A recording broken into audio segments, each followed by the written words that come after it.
안녕하세요, 김이사입니다. 오늘은 국제결혼 무엇이 불법인가 이런 얘기를 한번 해보겠습니다. 국제결혼 얘기하다 보면 불법이네, 사기네 뭐 이런 말들 많거든요. 근데 뭐가 불법이고 뭐가 사기인지, 그리고 베트남의 현실은 어떤지 제가 얘기를 해드릴게요. 먼저 서두에 국제결혼 업체 관계자분들에게는 죄송합니다만 팩트체크 한번 해보겠습니다. 불편하시면 그냥 듣지 마세요. 자, 시작해보겠습니다. 국제결혼은 국제결혼 중개업법에 의한 법령이 별도로 있습니다. 근데 이 부분에서 제일 중요한 부분이 이거예요. 공증인의 공증이 있는 맞선 서류를 맞선 전까지 상대 여성, 한국 남자 제공을 하게 돼 있거든요. 그런데 국제결혼이라는 거는 동남아시아 사람들하고도 할 수도 있지만 유럽 사람들하고도 할 수도 있고 러시아 사람들하고도 할 수도 있고 중앙아시아 사람들하고도 할 수가 있어요. 그러면 크게 보면 선진국과 후진국으로 나눠서 볼 수가 있는데,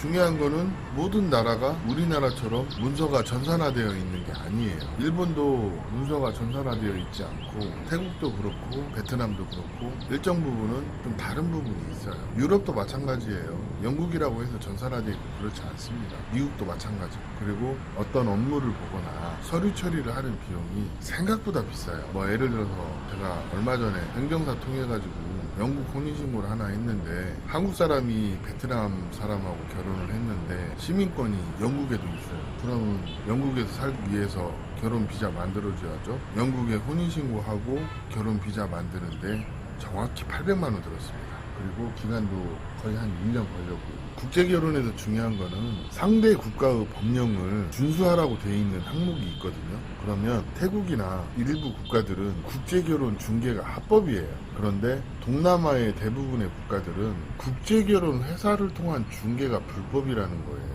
이걸 매춘으로 봐요. 베트남도 마찬가지입니다. 베트남에서요, 국제결혼 회사들이 국제결혼 중개 행위를 하는 자체가 불법이에요. 국제결혼이 불법이 아니라 국제결혼 회사가 중개 행위를 하는 게 불법이라는 거예요. 그러면 한국 사람들 뭐나 알고 뭐가 사기고 뭐가 불법인지 그런 얘기 하는지 모르겠지만, 국제결혼 중개 회사가 베트남에서 베트남 법을 지킨다면 중개 행위를 하면 안 되는 거죠. 근데 하고 있잖아요, 사실은. 그러면 국제결혼 회사도 베트남에 와서 결혼하는 신랑들도 국제결혼 회사를 통해서 결혼하면 스스로 법을 어기고 있는 거예요. 왜? 국제결혼 중개업에 관한 법령을 보면 상대 국가의 법을 지키라고 돼 있어요. 근데 그 법을 준수하지 않고 어기고 있잖아요. 아니, 본인들이 법을 어기면서 베트남에 있는 사람들한테 불법이네 사기네 이딴 소리 하는데 그게 말에 어폐가 있는 거예요. 현실은 그래요. 그리고 또 하나 얘기해 드릴게요. 베트남이란 나라 자체는 한국에서 원하는 맞선 서류를 미리 제공을 해줄 수가 없어요. 그거는 한국 남자가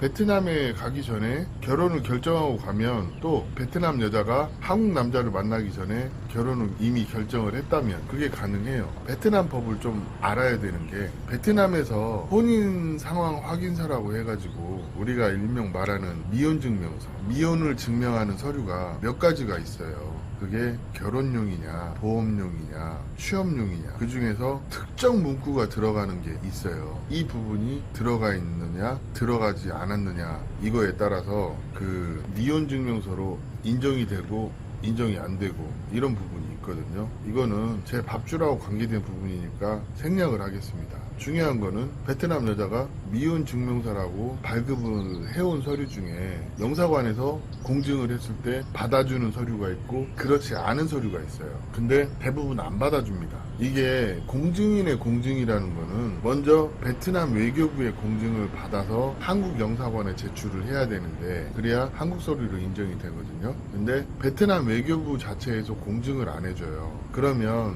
베트남 외교부에서 공증을 해주는 미혼증명서는 뭐냐? 결혼할 대상, 그러니까 한국 남자겠죠. 한국 남자의 인적사항, 여권번호, 이름, 호적 주소 이런 것들이 포함된 문서를 발급을 받을 수가 있어요. 이거에 대해서만 베트남 외교부에서 공증을 해주거든요. 그 공증해준 문서를 한국 영사관은 진위 여부만 판단을 하는 거예요. 그러면 베트남 문서에서 중요한 거는 공증인의 공증, 즉 베트남 국가의 공증이 포함되어 있냐 안 되어 있냐 이걸로 봐야 한다는 거죠. 그 해당 서류 중에 제일 문제가 되는 게 미혼증명서고요. 그 다음에 건강진단서, 이건 한 2주 걸리고, 범죄 경력서 이건 한 달 정도 걸려요. 이거 자체 공증하는 데는 별 문제가 없습니다. 그런데 이 미혼증명서가 베트남에서는 문제가 되는 거예요. 죄송합니다. 국제결혼 중개업체는 한 95% 이상은 본인 자체들이 법을 어겨가면서 국제결혼 중개를 하고 있는 거예요. 그렇지만 양심적으로 하는 업체는 이런 게 있으니까 알고 신랑한테 잘 설명을 하고 맞선 보고 여성이 결정이 되면 다음에 들어올 때까지 맞선 서류를 준비해서 제공을 하는 경우가 일반적이거든요. 법으로는 분명히 잘못됐지만 신랑이 알 권리가 있으니까 그래도 준비해주는 업체는 양심적이다. 이런 얘기가 하고 싶어요. 그러면 한국 법이 베트남 행정체계와 맞지 않아서 적어도 베트남에서는 대부분의 일들이 불법인 거예요. 그러면 이게 한국에서나 합법인 거지 베트남에서 대부분의 일을 불법적으로 처리하고 있는데 그게 과연 사기다, 불법이다 이런 거에 통용이 될까요? 이거는 각자 선택의 몫으로 남겨둘게요. 하지만 중요한 거는 뭐냐면 국제결혼 중개업 행위 자체가 베트남에서는 불법이기 때문에 본인 스스로 법을 어기고 있다는 거예요. 적어도 베트남에서는. 이걸 아셔야 돼요. 그렇지만 베트남 정부도 돈이 되기 때문에 어느 정도는 그냥 관습적으로 용인하는 부분이 있는데 얼마 전에 위장결혼으로 하이퐁에서 떠들썩 한번 했잖아요. 그거는 베트남 사람이 보기에도 좀 문제가 있는 거예요. 얘네들이 불법 합법 따지는 기준이 뭐냐면 베트남 사람에게 돈을 받았냐 안 받았냐 이거를 기준으로 많이 따지거든요. 사실은 국제결혼을 불법으로 규정하는 가장 큰 이유가 뭐냐면 한국 남자에게도 돈을 받지만 베트남 여자에게도 돈을 받기 때문에 그게 문제가 심한 거예요. 예를 들어서 호치민이든 하이퐁이든 결혼할 때 아직까지 마담한테 1,000만 동, 2,000만 동, 3,000만 동 많게는 뭐 1, 2억 동까지 주는 경우도 있거든요. 그러면 뭐겠어요? 그 자체가 베트남에서 불법인 거지. 그런 거예요. 그런 게 문제가 되는 거예요. 그렇지만 일부 업체들은 베트남 여자한테 돈을 안 받고 정상적인 중개를 하는 업체들도 있다는 거죠. 가끔 업자들끼리도 이런 얘기를 하는데 뭐 너네는 뭐 이 정도 비용이 안 해주냐 다른 데는 해주는데 그러면 뭐 원가가 있는데 터무니없이 싼 금액에 베트남 에이전시를 해주는 업체들이 있어요. 베트남 현지에. 그거는 10중 8구 부족한 부분 베트남 여자한테 돈 받는다는 거예요. 한국 업자들 좀 경력 있고 그런 분들은 무조건 싼 업체랑 진행 안 해요. 다 문제가 있으니까 안 하는 거지. 근데 이제 뭐 국제결혼 한지 뭐 1년, 2년, 3년 차 되신 분들이 뭐 비용이 싸네 마네 이런 얘기 하는데 그거 뭐 신랑들 앞에서는 뭐 어쩌고저쩌고 정기건축 그러는데 국제결혼 업체들도 함량 미달이 되게 많아요. 그거 아셔야 돼요. 그리고 이런 얘기가 뭐 얼마나 와닿으실지는 모르겠지만 하이퐁에서 문제가 된 게 위장결혼 얘기를 하던데 근데 좀 그 부분이 내용을 들어보니까 약간 다르더라고요. 계약결혼 형태로 진행이 된 그런 케이스들이 있는데 그러면 한국 남자한테 현저하게 낮은 비용을 받고 결혼을 중개하게 됩니다. 그런데 한국 업체가 그걸 속이는 거예요. 말을 안 하고. 사실은 베트남 사람도 문제지만 그걸 알면서도 한국 남자한테 얘기를 안 하는 그런 중개업체도 좀 문제가 있는 부분이 있어요. 현실이 그래요.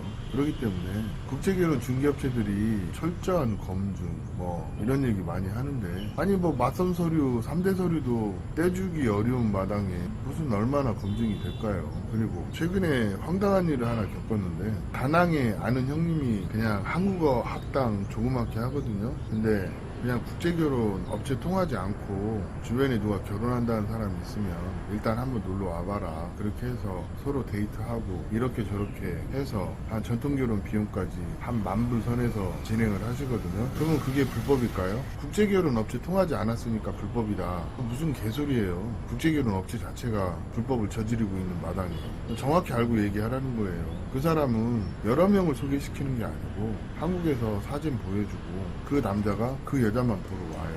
그래서 처갓집까지 가서 확인할 거 다 확인하고 서로 데이트해보고 결혼한다고 하면 그때부터 이제 교제를 하고 한 몇 개월 후에 들어와서 전통결혼하고 그러고 신부 데려가요. 그건 불법이 아닌 거예요.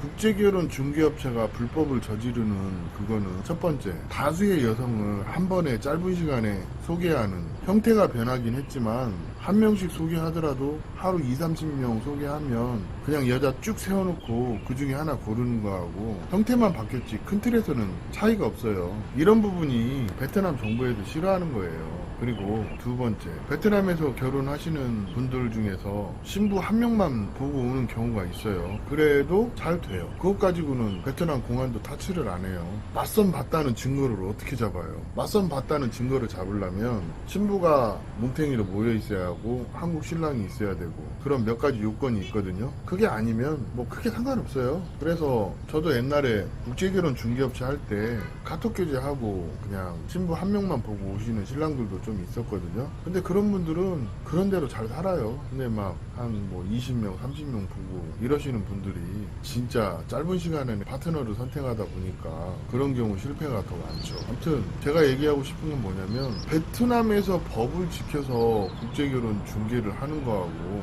한국의 법을 지켜서 국제결혼 중개를 하는 거는 개념이 많이 다릅니다. 오히려 베트남 현지 업체들 중에서 소개 그리고 교제기간 갖고 결혼하는 업체들도 있어요. 내용적인 건 제가 잘 몰라요. 그렇지만 그 생각 자체는 베트남 사람이 느끼기에는 편안한 진행이라는 거죠. 대부분 문제가 되는 부분이 한국 남자의 욕심이에요. 많은 다수의 여성을 보고 그 중에서 가장 나은 여성을 선택하려고 하는 것은 대부분의 한국 남자들이 가진 욕심인데 이 부분과 그 다음에 베트남에서 마담들이 소개를 할 때 신부들한테 돈을 받는 부분이 불법이라는 거예요. 이게 예전에 사회 문제가 됐었기 때문에 지금도 이런 부분을 매춘으로 보고 강력하게 처벌을 하는 거예요. 그리고 중요한 거는 아직도 속성 결혼을 하잖아요.